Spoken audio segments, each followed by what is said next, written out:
Culture Vulture for the week of 3rd to 9th January 2026. Settle in. Get comfortable. This is Culture Vulture, and I'm Patrick Harrington. This week, everything circles around one idea: legacy. Not nostalgia, not the soft glow of looking back, but legacy as consequence. What artists leave behind. What institutions try to shape. What history refuses to let us forget. It's a week of films and programs that ask you to sit with things. To pay attention. To let the past breathe a little. Let's take a gentle walk through the week. Saturday. We start on Saturday morning with Carmen Jones.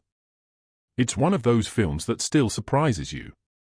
Dorothy Dandridge's Carmen isn't softened or apologized for. She's allowed to be charismatic, dangerous, and entirely herself.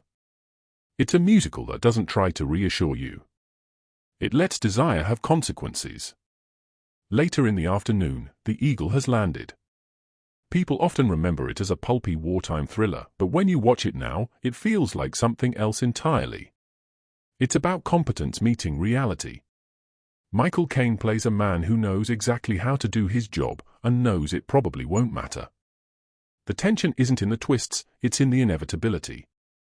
Then The Searchers, a post-war drama about displacement and patience. Montgomery Clift underplays beautifully, letting the emotional weight fall on the children around him. It's a film that trusts silence. Saturday evening brings a lovely tribute to Roger Moore, and then two Bowie pieces, The Final Act and Moonage Daydream, which, together, feel like looking at the same mind from two different angles. One grounded, one cosmic. Sunday. Sunday begins with Chariots of Fire, a film that's so much more than its famous score. It's about belief systems rubbing up against each other, faith, class, ambition, all treated with real respect. It's a film that holds back until it absolutely can't. Then Rio Bravo, one of the great people doing their jobs well films. A sheriff, a jailhouse, a siege that hasn't quite begun. The drama is in the waiting, the conversations, the silences, the sense of responsibility. Sunday evening brings something heavier, The £1 Million Showman Scam. A forensic look at a modern wellness industry con. What makes it powerful is the dignity given to the victims. They're not mocked, they're understood. It's a reminder that exploitation doesn't always look like violence.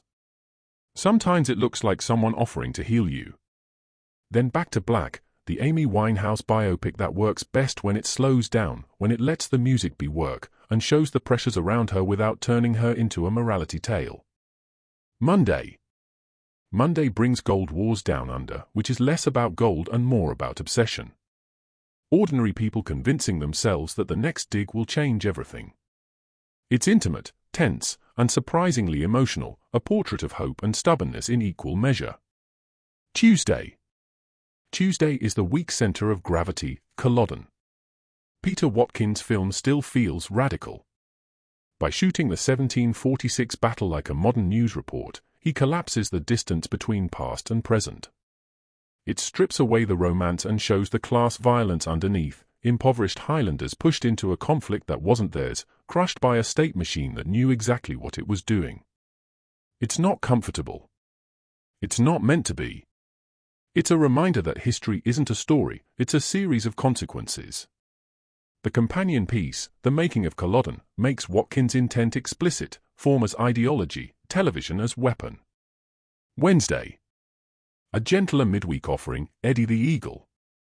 A sports film about refusing to know your place. It's sweet, but not sugary, a reminder that dignity sometimes matters more than victory. Thursday. On Thursday, Live Well with the Drug-Free Doctor. Dr. Rangan Chatterjee approaches lifestyle medicine with humility rather than zeal. It's not about miracle cures, it's about asking what's realistic for people living real lives. A thoughtful, grounded hour. Friday. Friday brings Rod Stewart Night, which frames his career not as legend but as craft. The phrasing, the evolution, the work behind the charisma, it's all there. And then The Last Days of Anne Boleyn, a cool, clear look at how quickly a life can be rewritten by those in power. It treats her not as a doomed romantic figure, but as a political actor whose calculations suddenly stopped working. Streaming picks. A few streaming choices to round out the week. Alpha Males, Season 4 are still sharp, still uncomfortable, still poking at male insecurity with precision. Tehran, Season 3, Espionage as Identity Fracture. The Ring, a procedural that trusts you to sit with what it withholds. Rick Stein's Birthday, a gentle hour of curiosity, appetite, and memory. And that's the week.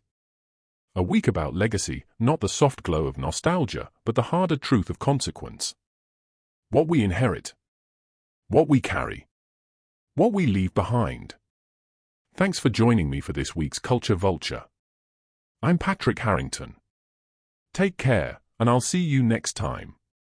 And if you'd like to dive deeper, a longer written version of this week's Culture Vulture featuring many more selections is available on the Counterculture website. You'll find the link waiting for you in the show notes.